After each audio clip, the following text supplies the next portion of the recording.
Bienvenidos a este resumen histórico sobre los hechos más relevantes durante el peronismo en Argentina, un periodo marcado por desafíos y transformaciones que moldearon el curso del país. Pedro Pablo Ramírez asumió su presidencia el 7 de junio de 1943. Su gabinete estaba constituido por militares, lo que significó un paternalismo autoritario que exigía obediencia y disciplina a los trabajadores. Según el general Ramírez, la tarea del gobierno militar consistía en renovar el espíritu nacional y la conciencia patria, infundiéndole una nueva vida, y dar contenido ideológico argentino al país entero.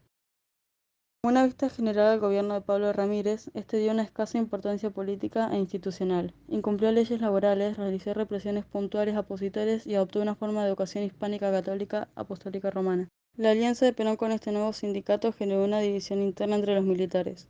Un grupo estaba liderado por Ramírez, que buscaba un nacionalismo católico hispanista de derecha, y el otro grupo liderado por Farrell y Perón, los cuales tenían una política laboral pro-obrera e intentaba confirmar un nacionalismo popular.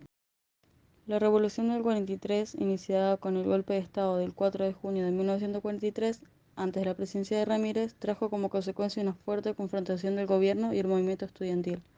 Como respuesta, Ramírez intervino a las universidades y creó la Ley de la Federación Universitaria Argentina. El 23 de febrero de 1943, el GOU se disuelve y exige la renuncia de Ramírez, pero no fue sino hasta el 9 de marzo de 1943 que Ramírez finalmente firma la renuncia. El general Farrell asumió la presidencia de la nación que abandonaba a Ramírez y el coronel Perón aseguraba para sí la vicepresidencia. En 1943 se crea la Secretaría de Trabajo y Prevención. En noviembre de 1944, Perón crea los Tribunales de Trabajo, que decretó el sueldo anual complementario, las vacaciones pagas, la indemnización por despido y miles de trabajadores fueron sumados al sistema previsional. Esto era demasiados enemigos para Perón. La oposición creó la Junta de Coordinación Democrática que reunió a diversos sectores como comunistas, socialistas radicales y partidos demócrata nacional. El 9 de octubre, Perón debió renunciar. Se le autorizó a dar un mensaje de despedida a los trabajadores. Y el 13 de octubre se le detuvo y se fue llevado a las islas de Martín García. Los seguidores de Perón realizaron destrozos y solicitaron la liberación de Perón. Perón logró formar una coalición heterogénea integrada por algunos socialistas y se postuló como presidente. El embajador estadounidense Brendan llegó a Buenos Aires y tuvo la misión de organizar y coordinar la oposición. La oposición conformó una alianza, la Unión Democrática. Pero el 24 de febrero de 1946 obtuvo el triunfo la fórmula de Perón-Quijano. Una vez que Perón se encontraba en el gobierno, formalizó la creación del Partido Único de la Revolución el 21 de noviembre de 1946, llamado Partido Peronista. Sus primeras medidas fue modificar el mecanismo de gobierno del Poder Ejecutivo, la creación en julio de 1946 de estadísticas y censos, creó también ministerios de asuntos técnicos y asuntos políticos, reorganizó los viejos ministerios y creó nuevas secretarías. Eva Duarte de Perón fue la primera esposa de un candidato presidencial argentino en estar presente durante su campaña electoral y acompañarlo en sus giras. Perón venía proponiendo que había que reconocer el derecho al voto de las mujeres, pero la Asamblea Nacional de Mujeres y otros sectores se lo opusieron. Eva comenzó a hacer abierta campaña por el voto femenino, a través de mitines de mujeres y discursos radiales. El 27 de febrero de 1946, Evita pronunció su primer discurso político en un acto. Exigió la igualdad de derechos para hombres y mujeres y en particular el sufragio femenino. Eva presionó constantemente a los parlamentarios para que lo aprobaran. El Senado dio media sanción al proyecto el 21 de agosto de 1946 y hubo que esperar más de un año para que la Cámara de Diputados sancionara el 9 de septiembre de 1947 la Ley 13.010, estableciendo la igualdad de derechos políticos entre hombres y mujeres y el sufragio universal en la Argentina. La actividad por la cual Eva se destacó durante el gobierno peronista fue la ayuda social orientada para atender la pobreza y otras situaciones sociales de desamparo. Por eso, el 8 de julio de 1948 se creó la Fundación Eva Perón, precedida por Evita. El 25 de julio, la Confederación General de Trabajadores hizo público su deseo de que el presidente participara en las elecciones de noviembre. Semana después, la CGT también incluyó a Eva Perón en su forma presidencial, como vicepresidenta. Esta rechazó la propuesta. Tras la disolución de la Unión Democrática luego de la derrota electoral de 1946, la Unión Cívica Radical era el principal bloque opositor al gobierno peronista. A finales de la década de 1940, la UCR se enfrentaba a una ruptura interna entre unionistas. Balbín y Frondizi integraban el llamado Bloque de los 44. El Bloque de los 44 sostuvo una posición de apoyo a la sanción de leyes sociales y relacionadas con el nacionalismo económico. Se opuso a las normas de características antidemocráticas, como aquellas que limitaban las libertades de expresión y prensa.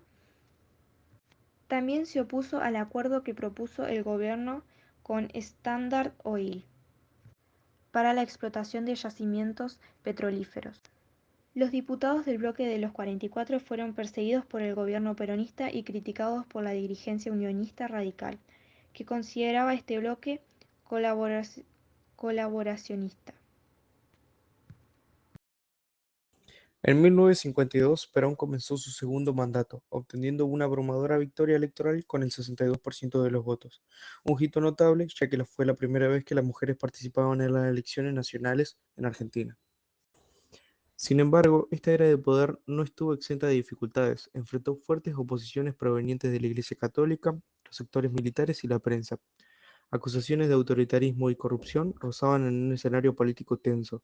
Además, una crisis económica amenazaba al país debido a la caída de los precios internacionales de los productos agrícolas, la sequía y el aumento del gasto público.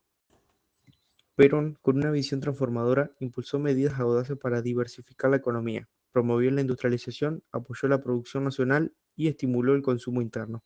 Para lograrlo, implementó medidas como el control de cambio, el plan quinquenal, la nacionalización de ferrocarriles, servicios públicos, la creación del IAPI, que es el Instituto Argentino de Promoción del Intercambio, y el Banco Industrial. Además de sus políticas económicas, Perón priorizó reformas sociales y laborales significativas. Aumentó salarios, estableció jubilaciones, otorgó vacaciones pagas y aguinaldos, implementó un seguro social y garantizó educación gratuita y obligatoria. También promulgó leyes como la de alquileres y asociaciones profesionales beneficiando a trabajadores y clases populares, fundamentalmente para el peronismo. Una figura central en este periodo fue Eva Perón, carismática líder y esposa de Perón. Su fallecimiento en 1952 dejó una profunda huella en la historia argentina. Eva, conocida como Evita, desempeñó un papel crucial en la movilización política y social, especialmente entre las mujeres y los sectores humildes. Su partida generó un culto a su figura, dejando un legado imborrable. La segunda presidencia de Perón llegó al abrupto final el 16 de septiembre de 1955. Un golpe militar liderado por el general Eduardo Lonardi derrocó al líder peronista, en un evento que contó con el respaldo de la Iglesia Católica, partidos políticos opositores, empresarios y medios de comunicación. Esta maniobra condujo a la Revolución Libertadora, una etapa que proscribió al peronismo y reprimió a sus seguidores, marcando un nuevo capítulo en la historia de Argentina. El relato Cabecita Negra está narrado desde el punto de vista de Lanari, desde su manera de pensar. Algunas citas textuales que el narrador usa para referirse a los Cabecita Negras son: mire estos negros agentes, se pasan la vida en cuerda y después se embroman y hacen barullo y no dejan dormir a la gente. Qué espantoso, pensó, si justo ahora llegaba gente, su hijo o sus parientes o cualquiera y lo vieran ahí, con esos negros al margen de todo, como metidos en la misma oscura cosa viscosamente sucia. A medida que avanza el relato de Cabecita Negra, se reflejan dos realidades que se enfrentan de una manera que el policía tenía un resentimiento al señor Lanari porque había llamado a su hermana Cabecita Negra, siendo una palabra humillante como si no fuera parte de la sociedad. Y el miedo del señor Lanari por el policía que parecía un hombre cualquiera disfrazado de policía, que había entrado a su casa a robarle y quitarle todas sus pertenencias, que consiguió con trabajo duro que le llevó varios años. El sentimiento de que su familia o alguien lo encuentre en su propia casa con unos cabecitas negras. Casa tomada y cabecita negra son dos textos que tienen relaciones entre sí. Casa tomada se puede interpretar como el miedo de la clase alta frente al avance del peronismo, Los protagonistas son dos hermanos que viven en una casa antigua y reciben dinero de los campos, y al ver que su casa está siendo invadida por la fuerza, aceptan esa fuerza y se en marcha sin ninguna resistencia. Al no revelar la identidad del invasor, muestra el descontento con el surgimiento de esta nueva clase popular. En Cabecita Negra se presenta como una aclaración al texto de Casa Tomada, donde los protagonistas son la mujer y su hermano el policía. Este critica el surgimiento de la nueva clase popular. Lanari es un ciudadano que todo lo que tiene lo consiguió gracias a su arduo trabajo, todo lo contrario a Casa Tomada. A partir de la lectura del cuento Gorilas de Osvaldo Soriano, uno de los personajes históricos del periodo peronista son el general Perón, Juan Domingo Perón, líder central del movimiento peronista y presidente de la Argentina. El cuento se refiere a su liderazgo y polarización que generó en la sociedad argentina. Otra figura sería Eva Perón, la cual es esposa de Juan Domingo Perón y figura emblemática del peronismo.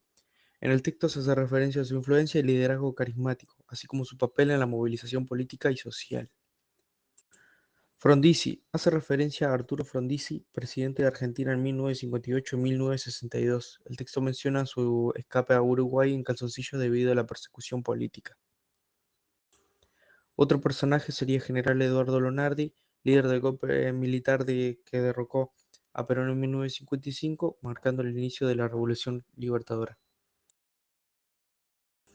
Antes que al general Eduardo Lonardi se le hace referencia al contraalmirante Isaac Rojas, que se sublevó contra el gobierno de Perón en 1955. Y uno de los acontecimientos históricos del periodo peronista podría ser el bombardeo que fue llevado a cabo en la Plaza de Mayo. Este bombardeo fue llevado a cabo por un grupo de sectores de la oposición al gobierno peronista de Estado. Perón se salvó, pero murieron muchísimas personas. Este hecho dividió a la Argentina en la época. También se hace referencia al golpe de Estado que pasó en 1955, que fue el golpe de Estado que, mm, que fue llevado a cabo por la Revolución Libertadora y que derrocó a Perón. Se hace referencia a las huelgas también, se mencionan luchas sindicales y huelgas durante el periodo de la Revolución Libertadora. Se hace mención también a los fusilamientos, eso se refiere a ejecuciones sumarias y extrajudiciales que se realizaron en secreto ocultando la identidad de las víctimas y la responsabilidad de quienes lo hacían.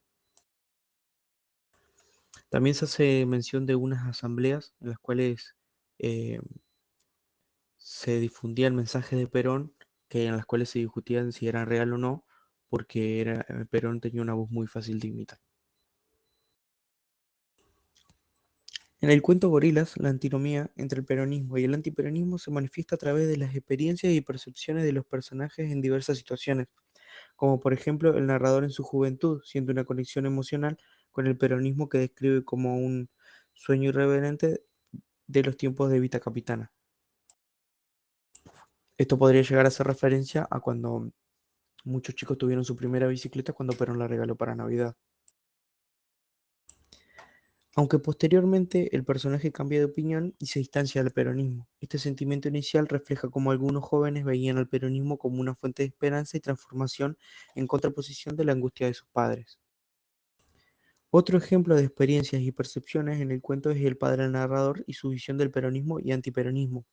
El padre del narrador es claramente antiperonista. Este expresa su descontento con el gobierno de Perón, especialmente por la figura de Domínguez. El padre se muestra enojado por la presencia de los peronistas en su vida y considera que son responsables de su amargura, llegando a decir: ¿por qué me salió un hijo así?, refiriéndose obviamente a su hijo por la figura de Evita en su habitación. Esta visión antiperonista se manifiesta en su animosidad hacia los seguidores de Perón y en su resistencia a cualquier tipo de simpatía por el peronismo, como cuando le cuenta sobre el presidente Frondizi y cómo tuvo que huir en calzoncillos al Uruguay para salvarse de las hordas fascistas. Aún así, ellos concordaban en una cosa al recordar al bombardeo de la Plaza de Mayo, que fue un evento que dejó una marca indeleble en sus vidas. Este evento trágico muestra la profundidad de la antinomía entre el peronismo y el antiperonismo.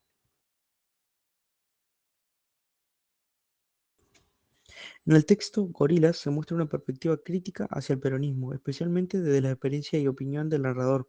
El narrador cuenta su percepción percepción infantil y posteriormente adolescente del peronismo, marcada por la figura de su padre, quien experimenta una amargura y resentimiento hacia el gobierno de Perón.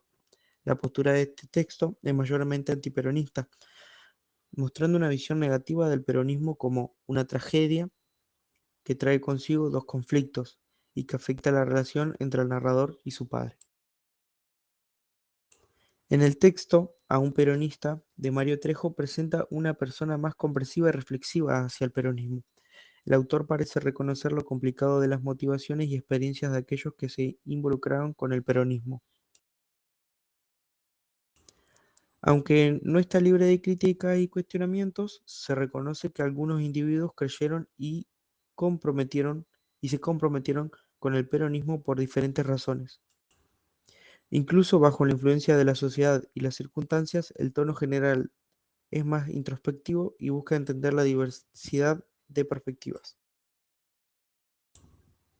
Finalmente, en el texto La Patria de Julio Cortázar se presenta una mezcla de amor y crítica hacia la Argentina. La relación entre el narrador y su país está cargada de emociones intensas y contradictorias. Si bien el texto no menciona directamente al peronismo, se puede interpretar que la mención de banderas y bombos se refiere a la participación de movimientos políticos y sociales, posiblemente incluyendo al peronismo. La postura es ambivalente, mostrando una profunda conexión emocional con el país, pero también reconociendo sus problemas y contradicciones.